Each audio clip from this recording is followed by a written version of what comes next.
Olá, começa agora mais uma edição do Saúde é Vida, com o tema Abril Azul Autismo, campanha global dedicada à conscientização sobre o transtorno do espectro autista, promovendo inclusão e respeito às pessoas autistas. Convidamos a doutora Silvia Kelly Bose, cientista e neuropsicopedagoga. Seja muito bem-vinda, doutora Silvia. Cassiane, querida, eu é que agradeço pela gentileza e por poder contribuir com um tema tão relevante e significativo frente à sociedade. Doutora Silvia, realmente importantíssimo, né, falarmos sobre essa campanha, conscientizando mesmo a população sobre o transtorno do espectro autista. Então, para nós iniciarmos, né, esse bate-papo, queria que você explicasse para a gente o que é esta condição, né, o que define esse transtorno. Quando nós falamos de TEA, a sigla TEA, né, transtorno do espectro autista, nós estamos falando de um transtorno do neurodesenvolvimento, conforme o manual estatístico de transtornos mentais, o atual DSM-5-TR, e trata-se de uma condição e um diagnóstico multifatorial. Quando nós falamos de multifatorial, o nome já é específico. Quando falamos de espectro, existem várias características que esse sujeito ele pode ou não apresentar.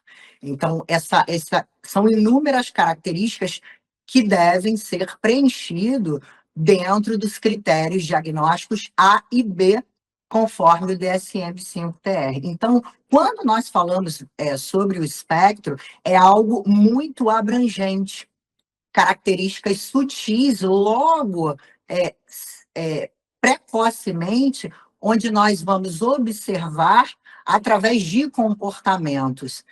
Para tanto, esse espectro ele já é apresentado de forma intrauterina. Só que não existe, através da detectação de um exame de imagem, para validar e comprovar isso ainda cientificamente. Então, é importante também ressaltar isso.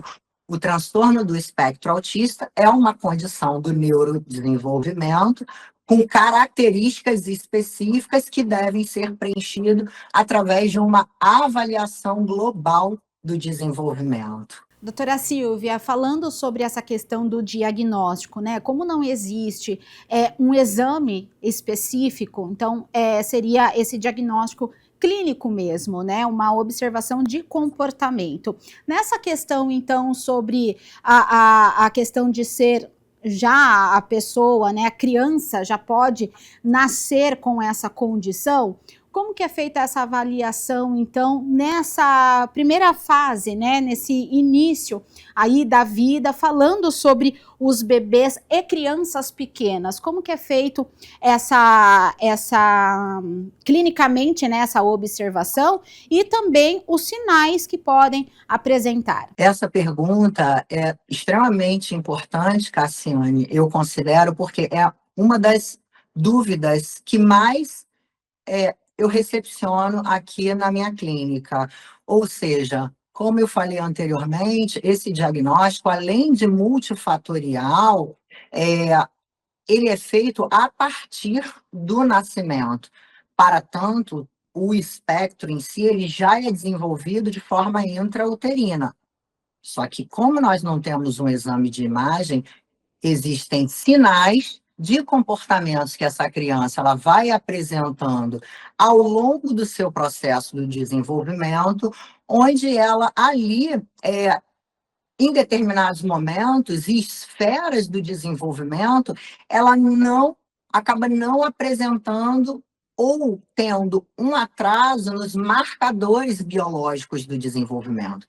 Na caderneta de vacinação, nós temos os marcadores citados ali, onde é de suma importância que a família, junto às consultas de rotina pediátrica, ela faça esse acompanhamento. Então, quais são os marcos esperados para cada fase do desenvolvimento? Esse acompanhamento e essa observação, ela já vai auxiliar, amparando, para ver se essa criança ela está dentro de um padrão típico do desenvolvimento ou se apresenta características, nuances sutilmente que podem levar a uma hipótese sugestiva do transtorno do espectro autista. E quando nós falamos de um diagnóstico, dentro principalmente dessa primeira infância, que ela vai de 0 aos 6 anos de idade, a literatura científica ela abarca que dentro desse processo ela é subdividida de 0 a 3 e de 3 a 6. Então, essa fase é uma fase onde nós chamamos de primeira infância de suma importância por conta de janelas de oportunidades, de conexões neurais, onde esse cérebro ele está numa fase de retenção da aprendizagem. Então, existem até dentro do senso comum muitas famílias, as vovós, e dizem assim: esse menino é uma esponjinha, ele aprende tudo que fala. Então, por conta dessa primeira infância, onde nós precisamos ali observar esses comportamentos e as crianças se desenvolvem dentro de um padrão, dentro de acordo com os marcadores biológicos. Então, é como se fosse um GPS que nos norteia que está tudo bem com esse desenvolvimento. Quando a família, o pediatra, nós começamos a perceber que existe um atraso significativo dentro de uma das esferas do desenvolvimento, seja na linguagem, na cognição, na parte motora, às vezes ampla ou fina, existe alguma interferência, é importante ligar um sinal de alerta e, a partir daí, buscar o auxílio de um especialista, uma avaliação, para observar se aquilo é um atraso no desenvolvimento, se existem fatores emocionais que a criança esteja perpassando naquele período que podem interferir em comportamentos, ou se são características realmente do transtorno do espectro autista, ou concomitantemente com algum outro transtorno e comorbidade. Então, a partir daí, como você me perguntou, só para a gente também poder concluir, esse raciocínio clínico, quando nós recepcionamos uma família para investigação diagnóstica com suspeita do transtorno do espectro autista, nós temos, além da análise clínica, que é o ponto-chave, número 1, que eu considero. Segundo ponto, instrumentos específicos de rastreio para aquela atipicidade ou para aquela queixa investigativa, no caso aqui falando do transtorno do espectro autista, dentro e de acordo com a faixa etária dessa criança, e também a observação, se essa criança estiver, por exemplo, inserida na creche, escola. Então, essa tríade, ela vai auxiliar de forma quantitativa e qualitativa, como nas pesquisas científicas. Quando nós temos uma proposta quantitativa associada à qualitativa, nós temos um resultado robusto e seguro, porque nós estamos falando da vida não só de uma criança, mas de todos que a circundam. Então, esse diagnóstico ele precisa ser bem sensível, de maneira respeitosa e detalhado. Doutora Silvia, falando sobre essa questão, né, que foi mencionado sobre as características, né, é importante também ressaltar essa ligação, né, essa conexão família e escola, né, se a criança já está aí no processo de aprendizagem, já está na escola, porque faz toda a diferença também, né, ter esse contato com o professor que pode também observar esses comportamentos, né, diante outras crianças, e também já é um mapeamento que se faz, uma triagem junto com os familiares, né, para identificar alguns sinais. Mas falando sobre esses sinais específicos, né, existem características, por exemplo, no contato visual, uma criança que ela não tem aquela socialização, isso também a gente pode falar que são algumas características do autismo? Então, Cassiane, querida, quando nós falamos de uma criança ou um sujeito com características, nós precisamos pensar, a literatura científica ela é muito clara em entender que cada sujeito ele é único e singular. Então, não existe um padrão específico. Todo autista ele tampa os ouvidos. Isso não é correto, porque a literatura, a ciência, ela não traz dessa forma.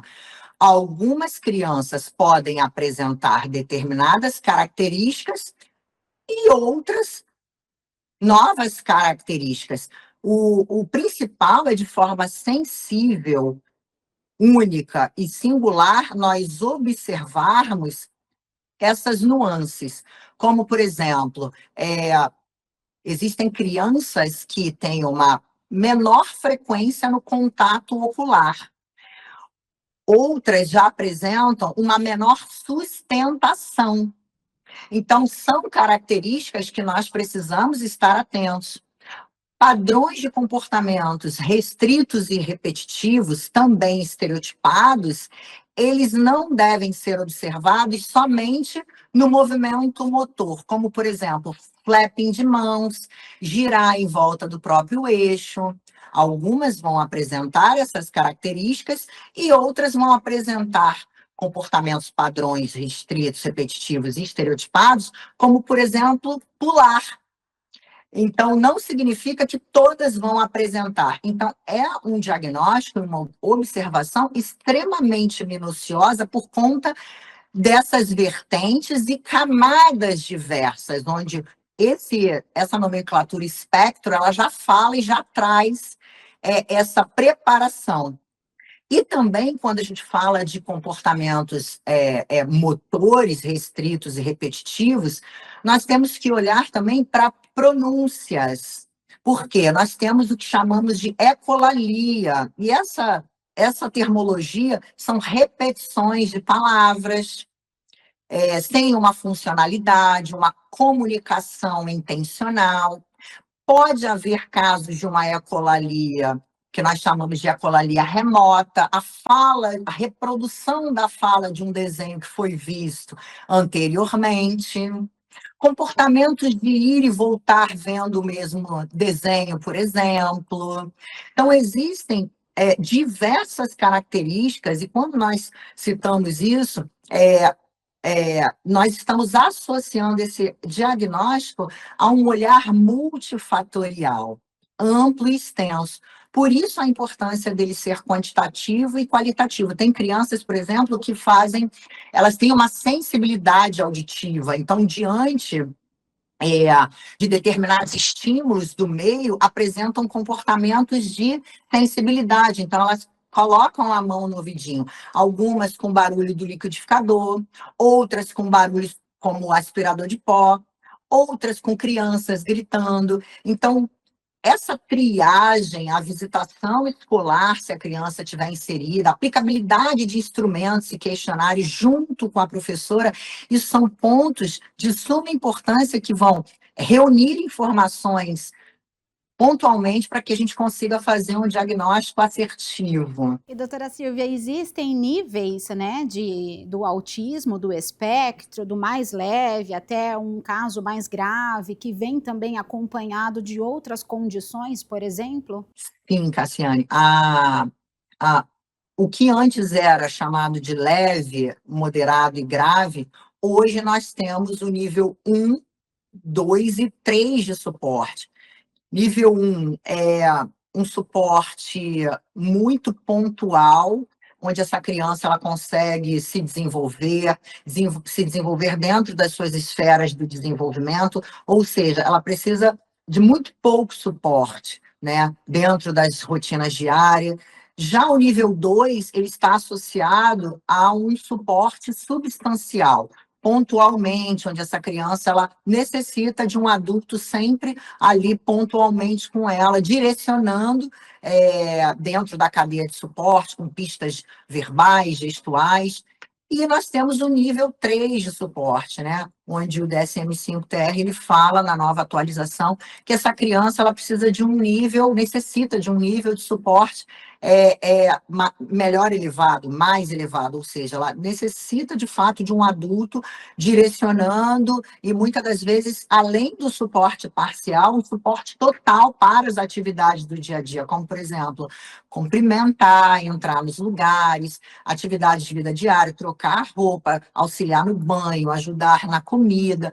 Então, são pontos importantes que, se nós observarmos dentro da primeira infância, e a literatura ela também traz isso, essa criança, quais estimulações corretas, de forma precoce, ela transita dentro desse espectro, desses suportes. Então, uma criança, por exemplo, que a gente percebe que tem uma condição ali do neurodesenvolvimento, mas ela não, os pais acabam negligenciando ou perpassando por uma fase que a gente chama de luto, né?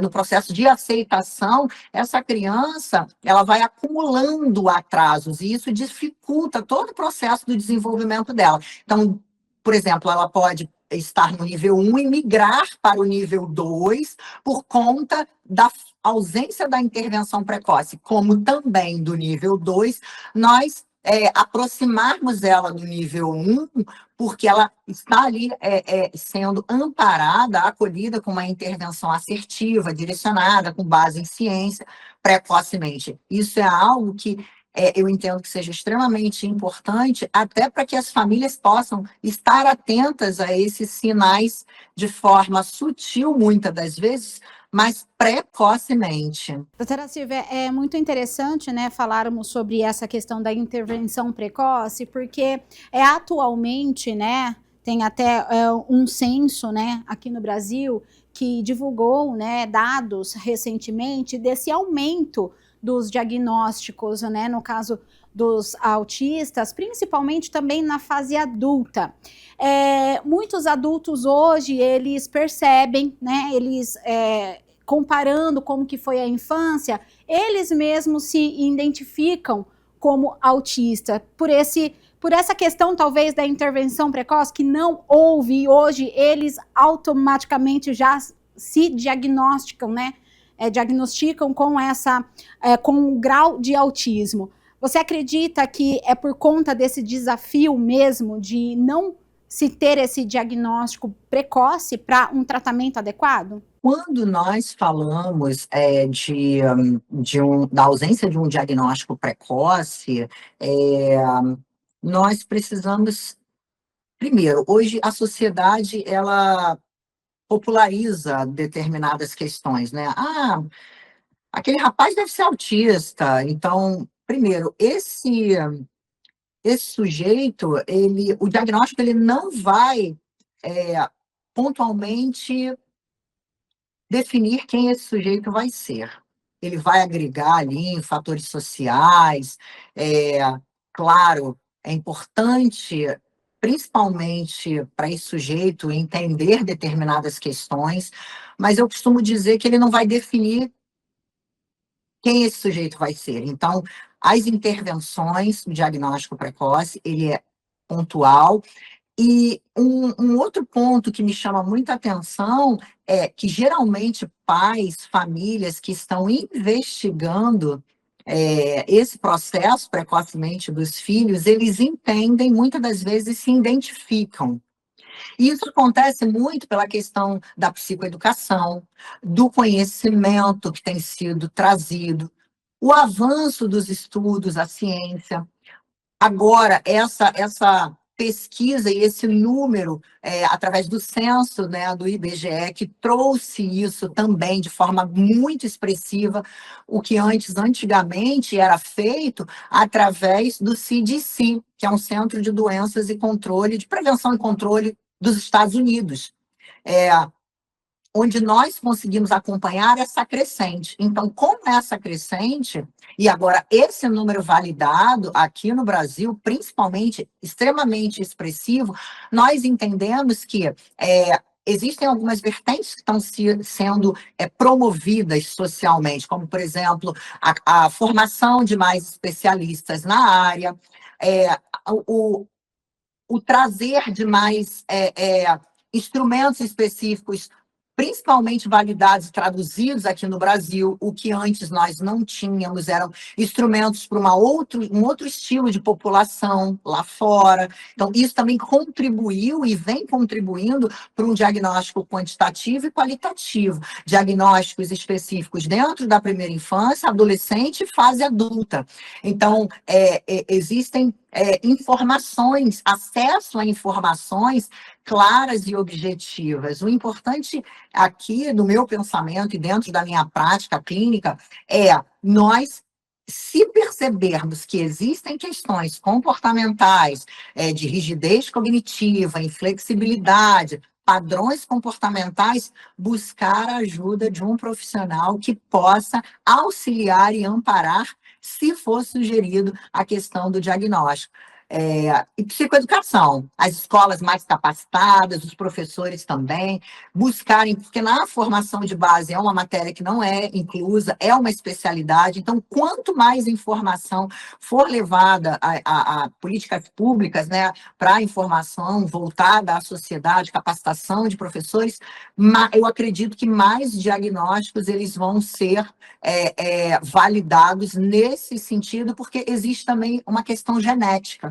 Então, existe uma carga genética, existe um histórico que precisa ser visto, se essa mãe, ela, dentro da sua gestação, fez um uso contínuo de psicofarmacológicos, tem todo um conjunto de informações que precisam ser observados para, de fato, a gente chegar a uma triagem assertiva e pontual de diagnóstico. Doutora Silvia, sobre essa questão, né, da triagem, né, no Brasil, a lei de 2017, né, determina que consultas pediátricas de acompanhamento aí no Sistema Único de Saúde incluam um protocolo de rastreamento, né, do desenvolvimento psíquico. Existe um teste, né, um chat, como que funciona esse sistema? Sim, existe sim. Hoje, existe essa obrigatoriedade, isso foi muito positivo, foi um marco, um ganho, um marco saltatório para a nossa população. É uma escala de triagem considerada, já traduzida aqui no Brasil, a chamada MCHAT, onde ela é um questionário de perguntas bem objetivas, como, por exemplo, sua criança aponta? Sua criança, ela triangula ao observar uma outra pessoa num contexto diferente? Sua criança apresenta comportamentos repetitivos e estereotipados, como balanceio de mãos? Então, são perguntas pontuais que acabam contribuindo para um olhar sensível e direcionado, que a criança, ali, precocemente, ela já apresenta essas características. Essa escala é uma escala de domínio público, lembrando que ela é utilizada até uma determinada idade e ela veio para somar nas consultas, principalmente pediátricas, de rotina. Existem profissionais da saúde e da educação que já fazem a aplicabilidade dela. Aqui na clínica, nós fazemos o uso também dessa escala como uma escala que venha contribuir nesse modelo de triagem, né? Principalmente nas questões de observação da criança com a família, nesse momento de escutativa da anamnese. É uma escala que veio somar significativamente para que a gente possa, na primeira infância, já ter esse olhar ali direcionado e, se for o caso, sugerir, indicar uma avaliação robusta para um especialista. E, doutora Silvia, partindo agora para a questão dos tratamentos, né? Uma vez, então, diagnosticada essa pessoa, né? Essa paciente, esse paciente com o transtorno do espectro, como que é realizado, então, esse tratamento, né? Quais são as multidisciplinas aí que são administradas para esse paciente, não só para o paciente, mas também para toda a família, né? Para uma questão aí de terapia comportamental, como que funciona? No processo de avaliação, a gente o especialista, aqui na clínica, principalmente, dentro da parte de psicodiagnóstico, como essa criança, o olhar para com ela não é pontualmente somente no transtorno em si. Eu sou especialista em desenvolvimento infantil também, e isso corrobora para um diagnóstico amplo, significativo. Por quê? Nós vamos olhar essa criança como um todo e já observar em quais as esferas do desenvolvimento ela tem a necessidade de um acompanhamento direcionado. Por exemplo, se eu percebo que essa criança ela apresenta uma frequência menor ou que tem ali um atraso de linguagem de forma significativa, nós vamos indicar e orientar essa criança à busca, essa família, e sugerir tecnicamente, de maneira formal, para essa família que essa criança precisa buscar uma fonoaudióloga, especialista na área. E, paralelamente, se essa criança, por exemplo, o impacto, nós temos a comunicação expressiva e receptiva que antecede a fala. Então, se essa observação ela já é feita dentro desse percurso avaliativo, porque em muitos casos essa criança ela necessita de um psicomotricista, porque as bases psicomotoras ainda não estão bem consolidadas, e se isso não acontece, automaticamente isso vai impactar na área da comunicação. Então, nós vamos direcionando essa família, essa criança, sugerindo com muita cautela, com base em ciência, e principalmente em avaliações do desenvolvimento que vão complementar a avaliação ali do transtorno do espectro autista. Então, a família já sair com esse amparo, com um plano de intervenção, já solidificado com quem ela deve procurar, isso vai fazer toda a diferença, porque na maioria das vezes a família, ela recepciona o diagnóstico e diz, e agora? O que eu vou fazer? Para onde eu vou? E quando esse especialista, ele já avalia direcionando, mostrando os caminhos, ponto de partida e o ponto de chegada, facilita, traz leveza. E o nosso compromisso é esse, direcionar a família, amparando esse diagnóstico, de maneira assertiva e qualitativa. Silvia, hoje as políticas públicas, né, elas dão esse acesso, né, às famílias e também essa inclusão desse paciente na sociedade como um todo, no mercado de trabalho, tratamento a longo prazo, né, porque não é uma doença, é uma condição, um transtorno que tem uma certa delicadeza, né, falando sobre o espectro em si, que também pode ser acometido com outros, né, transtornos, mas hoje existem, né, esses tratamentos e também esse paciente, ele consegue viver em sociedade tranquilamente, fazendo todo um acompanhamento ao longo da vida. Seria mais ou menos nesse sentido que a gente tem que passar para a população sobre essa conscientização? Exatamente, Cassiane. E buscar tratamentos, acompanhamento, sempre com base em ciência.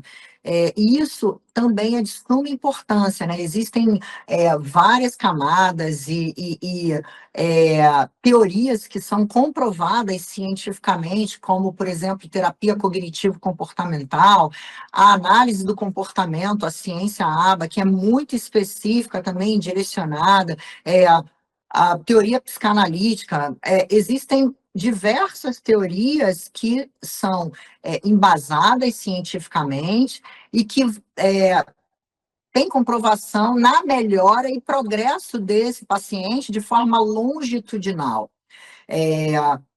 Nós precisamos só ter a atenção de quantidade e qualidade. Por isso, a minha atenção para sempre busca de tratamentos, terapias com base em ciência. Isso é de suma importância. Então, nós temos hoje um acesso enorme a esse tipo de conteúdo e de oferta no mercado, com a crescente, foi como nós conversamos, mais especialistas, mais psicoeducação, mais capacitação. Então, buscar uma terapia que seja embasada, ela vai fazer um diferencial de maneira significativa em todo o percurso desenvolvimental de forma longitudinal para essa criança. Sempre pensar também em incluir a família no processo do desenvolvimento. Isso é de suma importância. Por quê? Pontualmente, a criança pode estar ali na terapia.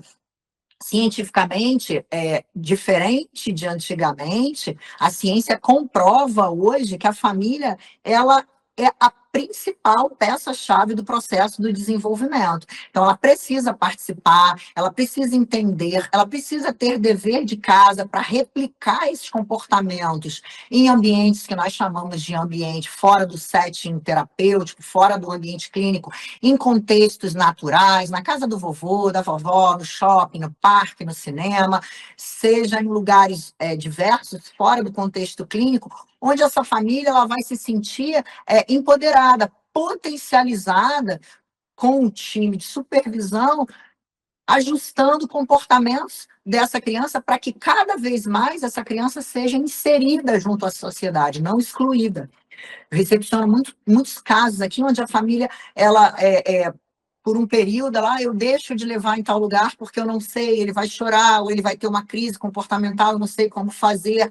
Então, essa psicoeducação e essa que a gente chama clinicamente, orientação parental, psicoeducação à família, ela é de suma importância, porque ela vai contribuir para essa criança ter realmente ali um resultado e uma resposta qualitativa. Tá certo, doutora Silvia, muito obrigada pela sua participação, esclarecendo um pouquinho, né, sobre esses diagnósticos tão desafiadores, né, mas que a ciência vem, né, a medicina está aí para as pessoas terem mais acesso e principalmente mais conhecimento. Então, muito obrigada pela sua participação. Eu é que agradeço, querida, pela participação e, mais uma vez, ressalto a importância e a gratidão por ter contribuído com um tema que é de suma importância e extrema relevância socialmente. Meu muito obrigada. Nós que agradecemos a sua participação, doutora Silvia. Bom, o programa Saúde é Vida fica por aqui. Você continua acompanhando a programação da TV Câmara Campinas. Pode assistir esse episódio também nas redes sociais e no canal do YouTube da TV Câmara Campinas. Te espero na próxima edição. Até lá!